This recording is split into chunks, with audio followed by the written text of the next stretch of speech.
is great. We just want to get stuff done for the Lord. The more things that can be done, ministries that are happening. And anyway, let's pray. Father, we just ask you to help her niece. Lord, we ask you to heal her and strengthen her. Lord, we hope that she can be back with us next Sunday. Lord, we do pray for James and we lift him up to you. We pray healing upon his body. We're grateful that he's got to come home from the hospital. I'm grateful that Vince and Julie is able to be there with him. And so just bless his body and strengthen him and heal him. And Lord, I pray for the meeting I have Wednesday. I pray that the city and the name in which we've chosen, Lord, I pray everything will be available and okay. And you'll just bless that. We'll be granted what we need. And we'll continue to pray for the open door, for the right place to launch this new ministry. And we're interested to see how it'll do, especially the time of day that it'll be offered. We're just people all around that are out of church and they need to get in. And so we want to be compelling people here in the Mocksville area to come. And whether it's join us here or one of the sister churches, and Lord, over in another area, we want to compel people there too. And we want to begin to see that ministry get on its feet and be able to function on its own. And so we just lift these things up to you. And we ask you a blessing upon it. Give us the right door to be open.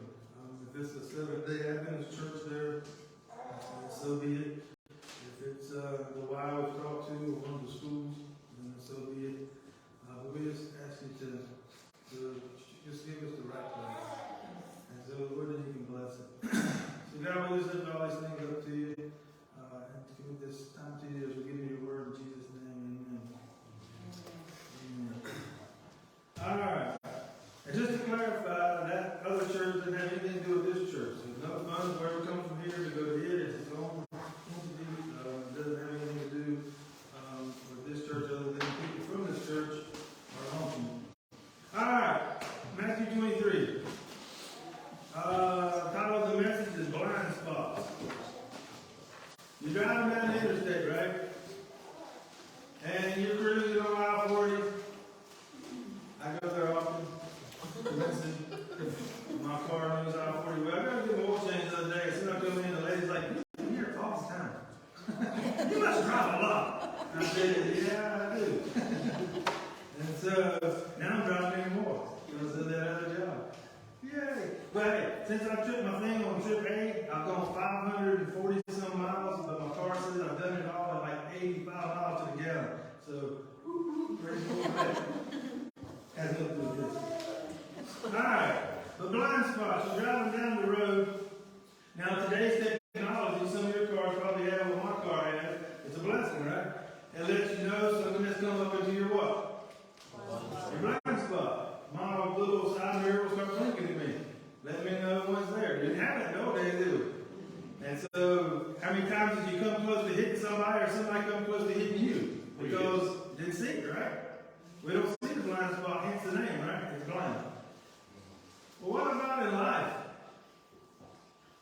You know? Maybe somebody sitting here today has a spiritual blind spot that you don't see. Maybe as you're doing life and you've gotten into your routine of your faith, your religion, maybe you don't see an area. 2 years ago, May's coming up tomorrow, right? May is special to me now.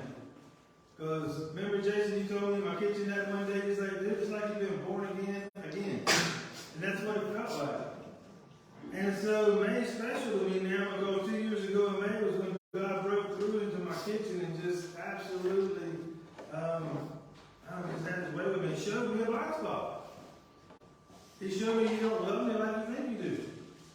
And I had to confess to him, Lord, that's in my blind spot. I didn't see that. I thought I loved you with all my heart, all my soul, all my mind, all my strength, and I love my neighbor as myself. And he showed me, Brent, you don't even have a clue what that means. And he took me to a whole new level from that. He transformed my home. And it's been incredible ever since. So we're going to talk about blind spots. This is Jesus' last public message. And the people that are there when he's speaking, they must have been shocked. Because the Pharisees and the scribes, that's who he's addressing. And you'll see as you go through this passage that, wow, and remember who's speaking here. This is incarnate love that is speaking. And when you read it, you'd be like, wow, Jesus said that? I could have titled the message that, right?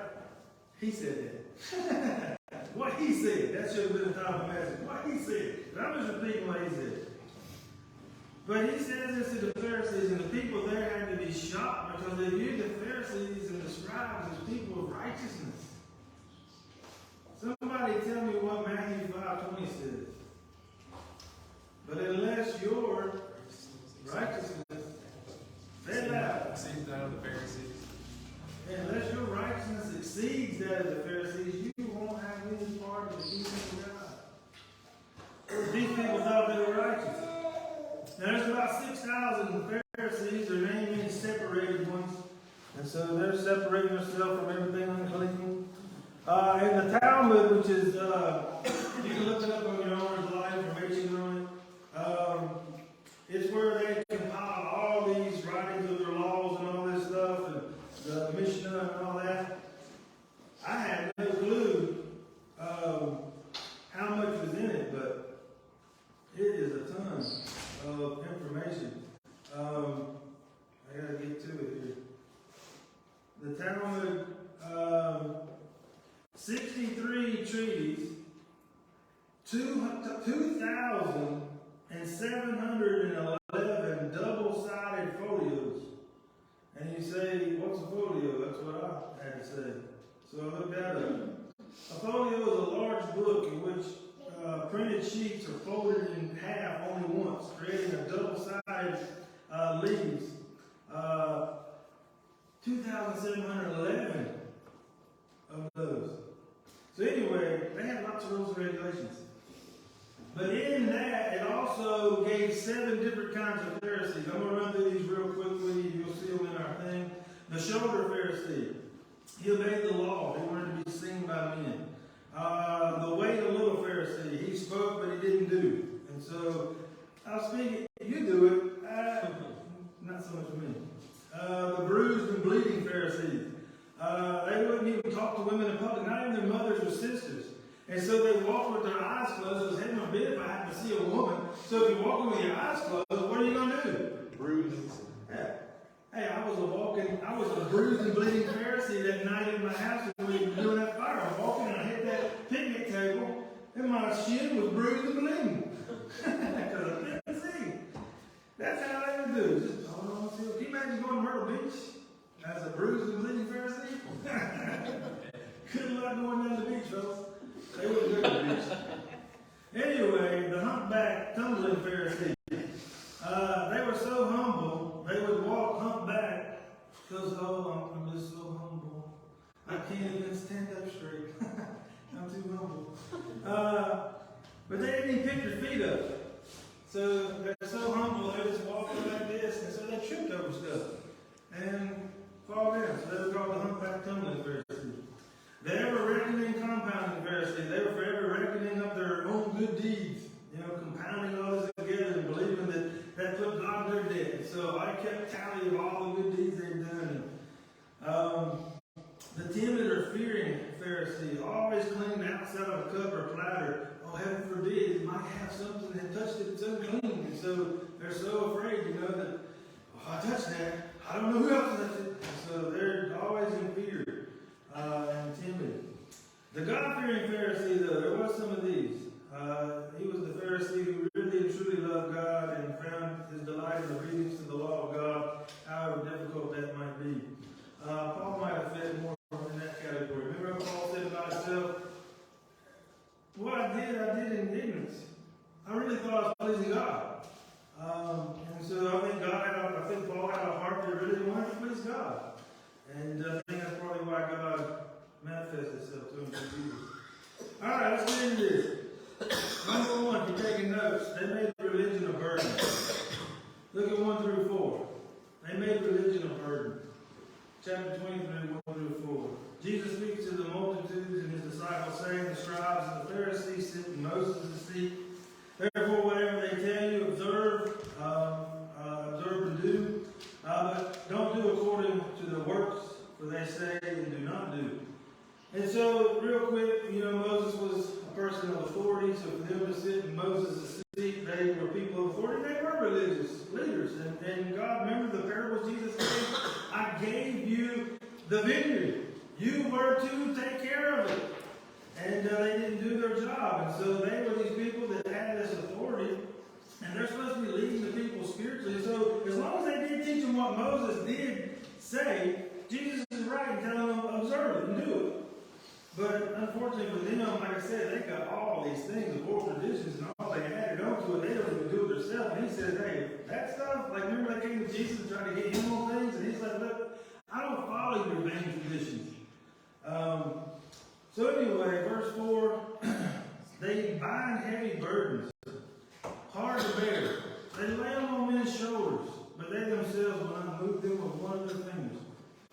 And so that's the way they did. Religion is all about the rules and regulations, and they put all these heavy burdens on people that you got to do this, you got to do that, you can't do this, you can't do that, you got to eat this, you can't eat that. And my goodness, how are you going to keep up with all that information? And so even the washing of the hands and everything that they did, it just was unbelievable. Just on the Sabbath, what was the burden? Oh, they had to come up with just all kinds of things that could be a burden. And so, heavy weights. Remember what Jesus said though? Come unto me. All you who what? Labor and are heavy laden. They have put burdens on your back. They're wearing you out with all the rules and regulations. Religion is absolutely wearing you out. You got no joy. You got no peace.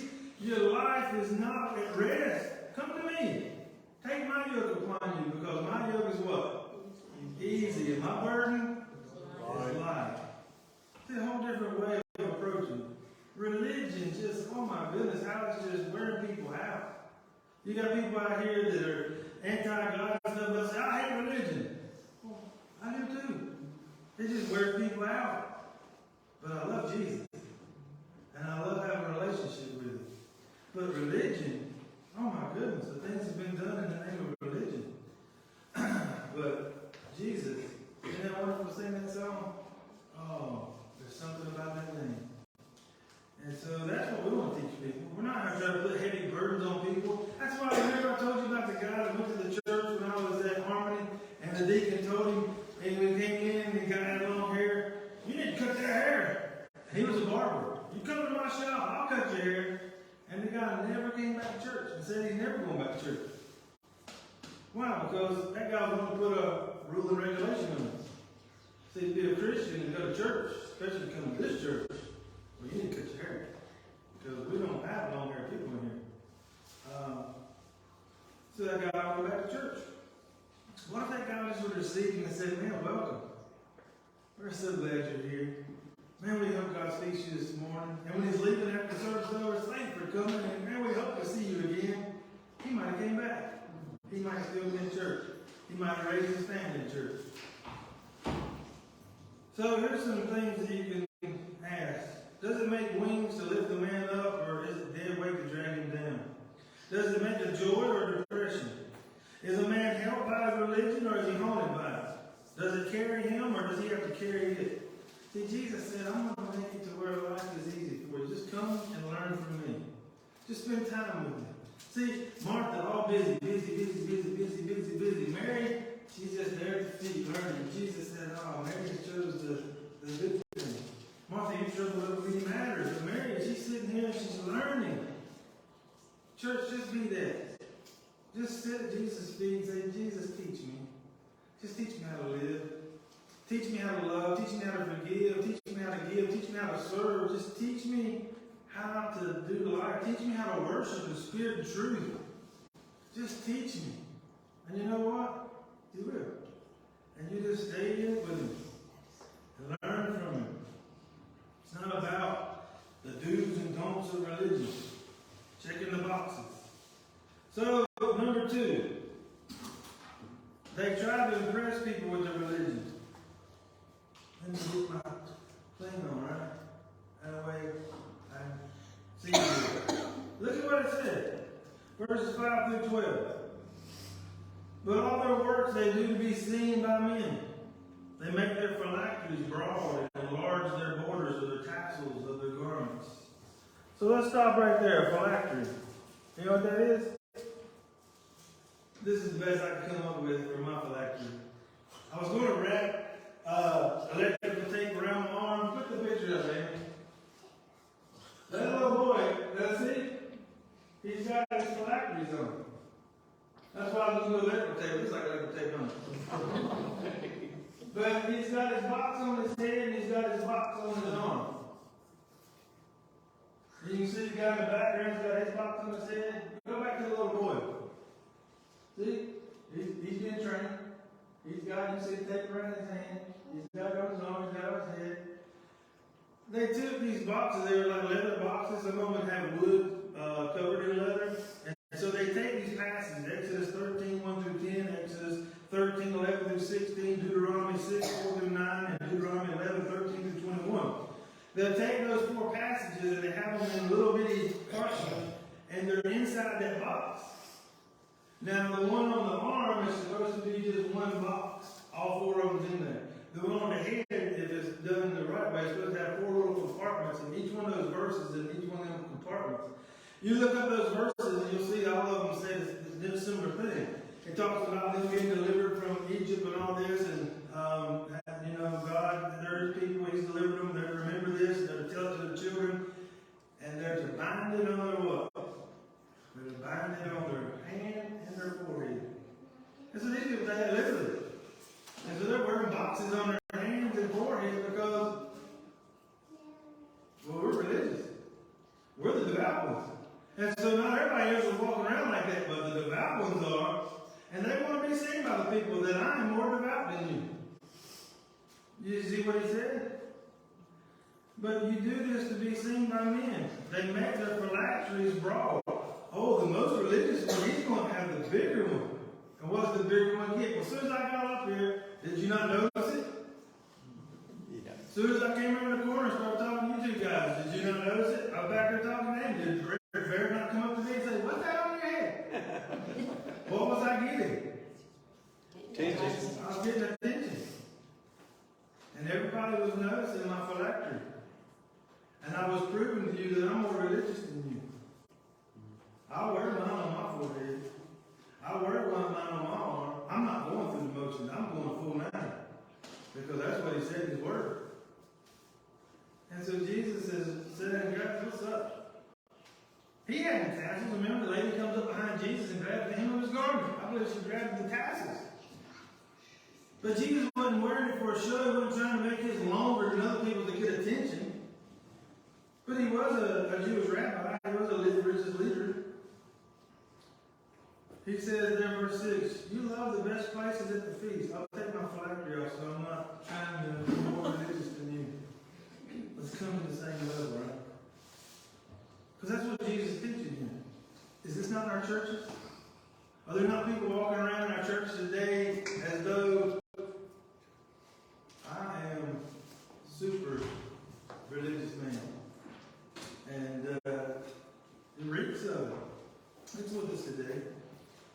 And you'll see even the titles we got today. They love the best seats. I love going to pastors' conferences and things, and I love to go in and it never fails. You'll see the people that are on the front row way early. I mean, it's 2 hours before we're supposed to get in there and meet. What have they done? They have gone there and took their Bible or something, and they've done this. And they've made sure they've marked their seat. Because I'm going to be on the front row. And if you get there late, where do you get set? Because they've already took all the good seats. And you're in the back or the balcony. Well, hey, I'll be glad to sit in the balcony. I'm not going to get there too early, 2 hours early, and mark my seat. I could have done that at the COVID, but right in front of Jim Simla. I don't care about that. But they were there every day. They had those seats taken up. And it's just funny watching people with just human nature. This is where we are. You watch little kids go to the water fountain. It's a race to do what? First. It's just innocent. And we need that taken greetings in the marketplace. Oh, they want to be noticed. And they want to be called by special names. You want to be called Rabbi, Rabbi. But you do not be called Rabbi, for one is your teacher, Christ. And you're all brethren, so we're all on the same level. There's nobody here greater than another. That's what's so terrible in our churches when people get tired. I mean, our church especially, I can't speak for other denominations. I don't know them. I know mine. I've been in it my whole life. And you got tons of churches out here that the moment they get this title, deacon, or whatever, so many of it has gone to their head, they now walk around the church as though there's something on a different level than other people. You're supposed to be at the lowest level. That's why God, you got to, a deacon is a servant. Serve the people. Sacrifice for the people. Give of yourself to the people. That's what Jesus did. But we got some in our churches that, oh, now, I get to make decisions for the church. We will have our secret meeting, and we will discuss the business of the church. And you're not going to know what's going on, but we do, because we are the deacons. Whatever. I don't want to hide nothing from you. I want you to know what's going on. This is your church. And I'm not anything above you. I'm nothing but a servant myself. That's why I was going to come in here today with a shirt on that said something like Reverend Pastor Father Brent. And just say, hey. You know? But you know who you're the Reverend? You're the Reverend God. That's what trips me out whenever I have people sometimes that they'll say a cuss word in front of me and say, oh, I'm sorry. I didn't mean to say it in front of you, Reverend. Hey, you ain't got reverence me. I'm nobody. I'm not going to judge you for the idle words that come out of your mouth. You better reverence God, because you will stand before Him. And you know what? When you're away from me and you use that same language, or even more so, He still sees it. And so it's Him you want to reverence. Don't reverence me. I'm not Reverend Brent. I'm just Brent. I got to do the same thing you got to do. I got to serve Him. I got to love Him. I got to give Him my life. I want to serve you. I don't want you serving me. I'm here to serve you. How about we just serve each other? I think that's biblical, right? It says serve one another. So why don't we do that? Remember what I told you when we was going through deacon training? That if you want to call me anything, you don't call me head pastor. You call me head servant this evening. That I just want to be a leader in service. But these guys want these titles. Oh, we got it today in our churches. I am Dr. blah, blah, blah. And I want you to make sure you call me Dr. blah, blah, blah. And that's what I love about Dallas Woodard. He was a doctor, but you'll never know.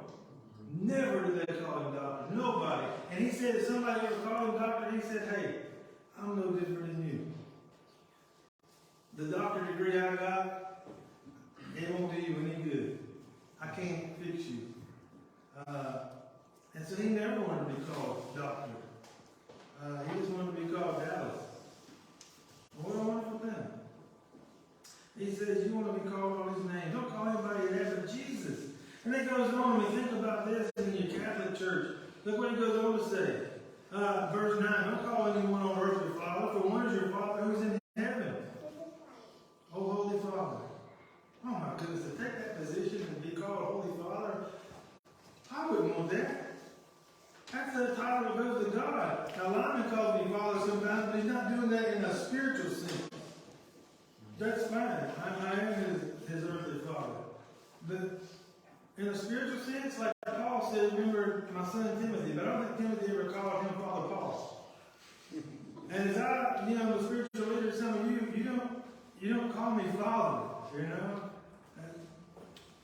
What Jesus teach? When you pray, our Father, who art in heaven, hallowed be thy name. And so he's the one. He says, don't be called teacher. One is your teacher, Christ. But who's the greatest among you shall be your servant.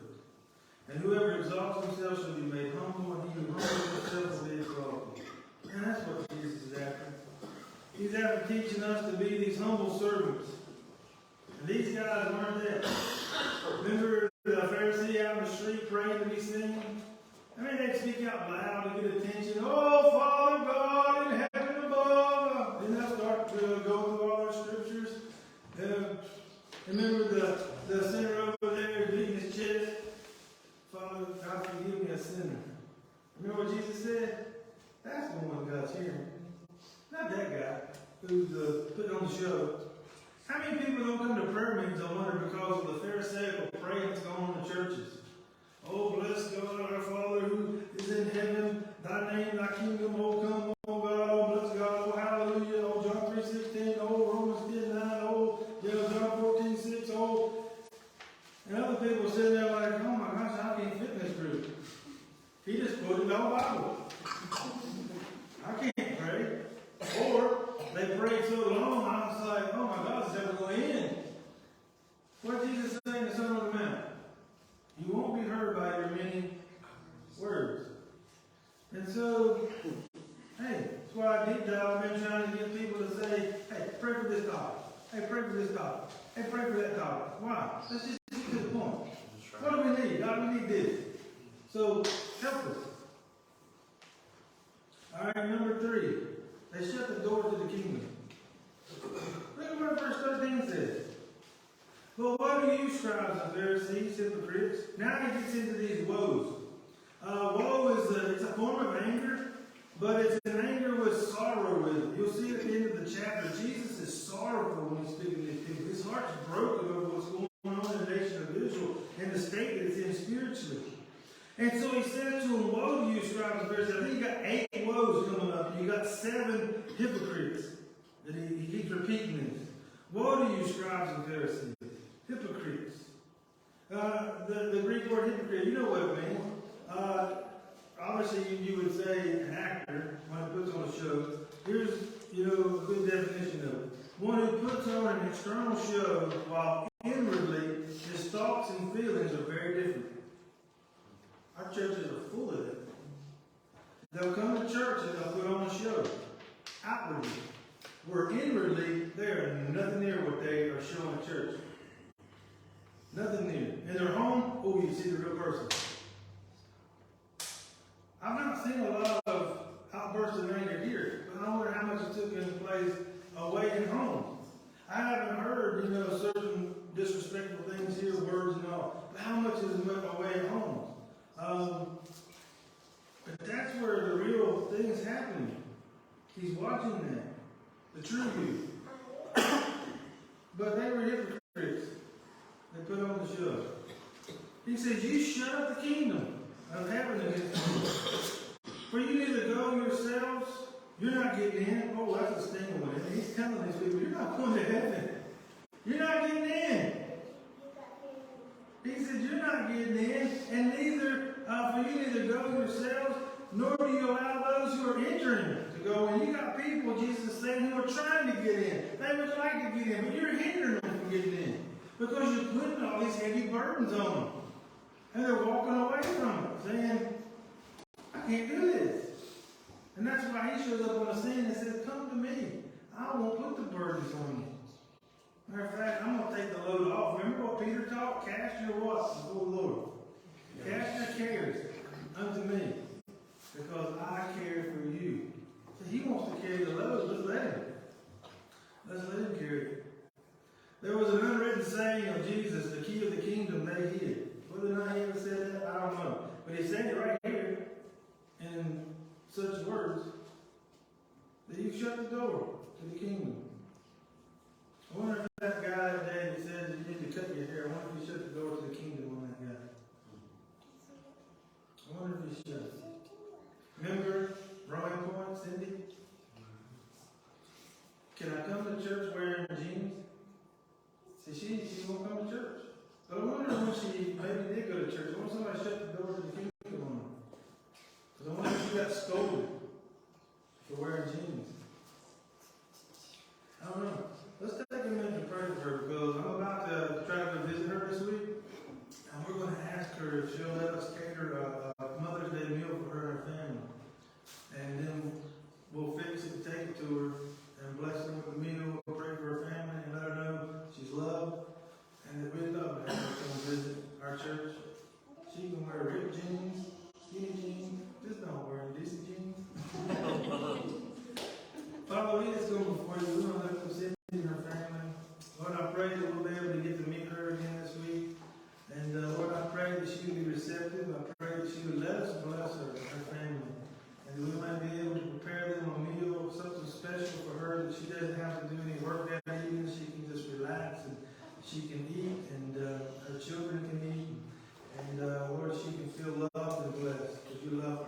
In Jesus' name, amen. So, number 4, they were missionaries of evil. 14, they didn't help the widows. And there it talks about them making their own prayers. But in 15, look what goes on. It says, woe to you, scribes and Pharisees. You travel land and sea. They go long distance to make one proselyte. That would be a person converting to Judaism. And when he's one, you're making twice as much a son of hell as yourselves. See, a convert normally goes even more intense into it than the person who led them into it. I was at a gas station several years ago. A little 12-year-old boy came up to me. And there's a corner store down there at the Breezy Corner. And I'm pumping gas, and he comes up to me. Hey, do you know where you're going to go when you die? So I said, well, actually, yeah, I do. I'm going to go to heaven because I gave my life to Jesus Christ. And he called me into the ministry, and I'm a pastor of a church. Do you know where you're going to go to heaven when you die? And he started writing like a robot. I'm like, what in the world, man? You didn't even hear a word I just said. But see, the legalistic church he goes to was making him into that proselyte. And he's going to be this rigid. If he grows up in that, he's going to be this rigid person. He had his tie on.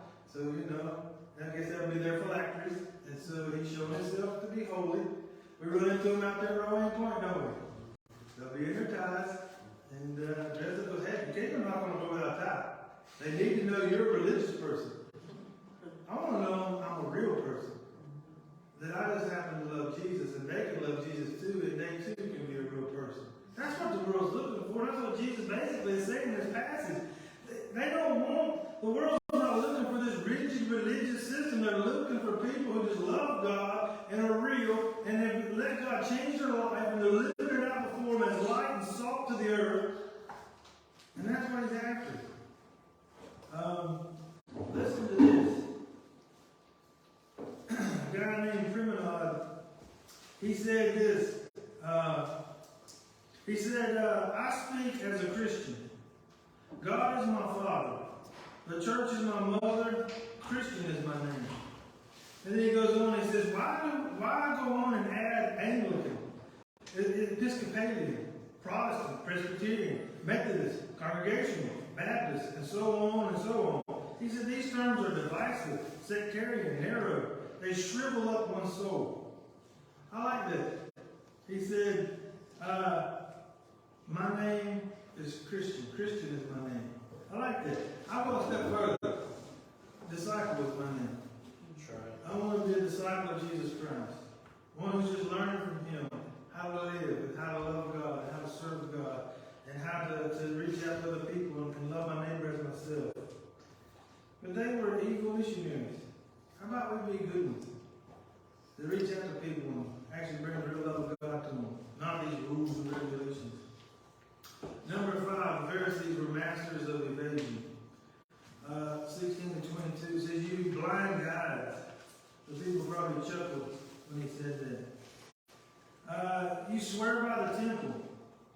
It is nothing. Or you say, whoever swears by the temple, that's nothing. Whoever swears by the gold of the temple is obliged to perform it. And then he goes on to talk about you swear by the gifts on the altar, not by the altar. And so they're talking about these oaths. To them, the oath didn't have God attached to it, or you weren't really bound to it. But if God's attached to it, it's like you made an agreement with God and you're in partnership with Him. And so you got to do what He says. They are evading these things. But at the real heart, you know what the real heart was? Jesus exposed it back in 21, verse 38. Remember what He said? The vine dressers saw the son, and they said among themselves, this is the heir, come let us kill him and seize the inheritance. See, that's what they're really in it for. Oh, they swear by the gold of the temple, just not the temple. Because if I swear by the temple, well, the temple is the temple of God. I'm going to swear by the gold of the temple. And they're the ones that came up with that thing, Corbin, remember? Anything I dedicate to God, I call Corbin. That way anybody needs help, why I can't help it, because that's dedicated to God. And I can't give to things that are dedicated to God. And so we swear by the gold. And we swear by the things on the altar. See, the real heart is we want the gold and we want the things on the altar. We don't want to actually serve God. And that's out here, man. You got pulpits that are full of people who they're building their kingdom. I mean, Mom and I were talking about on the way to the mountains. She looked up this list of people of all the wealthy. I mean, there's Christian pastors who's got their own private jets. They're like almost billionaires. How do you do that? How do you become that? Man, it's more blessed to what? Give than to receive. But they evaded it. Number 6, the Pharisees. They left God out of their priorities. 23, 24. What are you scribes and Pharisees? You hypocrites.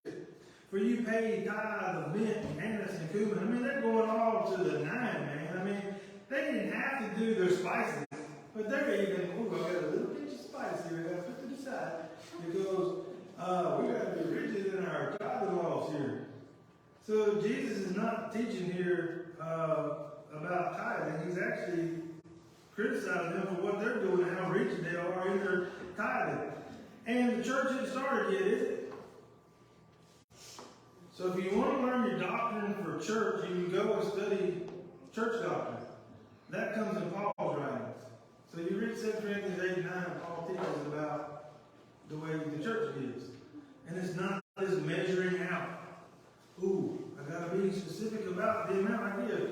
No, man, you give as God purposes in your heart. And as a Christian, I bet I want to go above what a law would do. So if the law was 10%, I'm robbing God if that's all I do the way I feel. I want to be gracious. That's what my Lord was. He teaches grace giving. And so Lord, it's all yours. And so what you want me to give? You want me to go get another job to put all the money into this other church? Okay, then we'll do that. I could say, oh, I'm going to do this other job. I'm going to save up money so I can go on some great vacation. I don't want to do that. Let's put it to God, right? Don't lay up treasure with moth and rust up to rub. This is the Sermon on the Mount. But lay up where it doesn't. Because where your treasure is, there is what? There your heart is also. And so let's be gracious. Nothing. They're pinching out every little thing. And he goes on in verse 26. He says, you blind Pharisees, first cleanse the inside of the cup, and the dishes, the outside may be clean. Verse 27, you've got these whitewashed tombs that appear beautiful outwardly. The inside is full of dead men's bones and all this uncleanness. See, their priorities aren't right. And they're so worried about cleaning the outside. Jesus is worried about what? The heart. He's only worried about the heart. That's why all these churches out there that say, oh, on Sunday you got to put on your what? Church clothes. Put on your church clothes, your Sunday best, because we got to give God our best. Well, you know what? You can dress to the 9. But he's watching you on Monday. He's watching you on Tuesday, Wednesday, Thursday, Friday, Saturday, and what he's watching is what's coming out of the heart. What's coming out of the mouth, what's the attitudes like, what's the reactions like, what's your interaction with other people. That's what he's watching. You'll give God your best, give him that. Give him your life, give him your heart. And let him make you that. He says, you guys are all worried about cleaning up the inside. How about you get the inside clean and the outside will take care of itself? It'll take care of itself. You want to do the things Jesus teaches in the Sermon on the Mount and let him change your heart. You don't try to do those things. You let him make you into the person that can do those things. And then you do it. And number 8, the Pharisees were murderers. Look at 29. What do you scribes and Pharisees? You build these tombs of the prophets. And he says, you say if we had lived in the days of our fathers, we wouldn't have been partakers in them. You can keep on reading on what he says about it. So they're sitting there saying, they had all these tombs where the martyrs were. They're sitting there trying to beautify them, make them look good and all this. And they're saying, if we would have lived back then, we wouldn't have done that. Really? You're the group that set out to kill the Savior. Okay, let's get to where your heart really is. You've been sitting there conspiring all along how you might take this guy out. But if you lived back then, you wouldn't have done it. Oh, really? So look what he says in 33. Serpents, brood of vipers. How can you escape the condemnation of hell? You guys have the heart of a murderer. He tells them that in John 8, remember? He says, you're just like your father, the devil. You murderers. He just calls them out. Now, we can think in our churches, well, our churches don't have murderers. Go back to the Sermon on the Mount. You've heard it said, you shall not commit murder, but I say, you shall not have anger in your heart.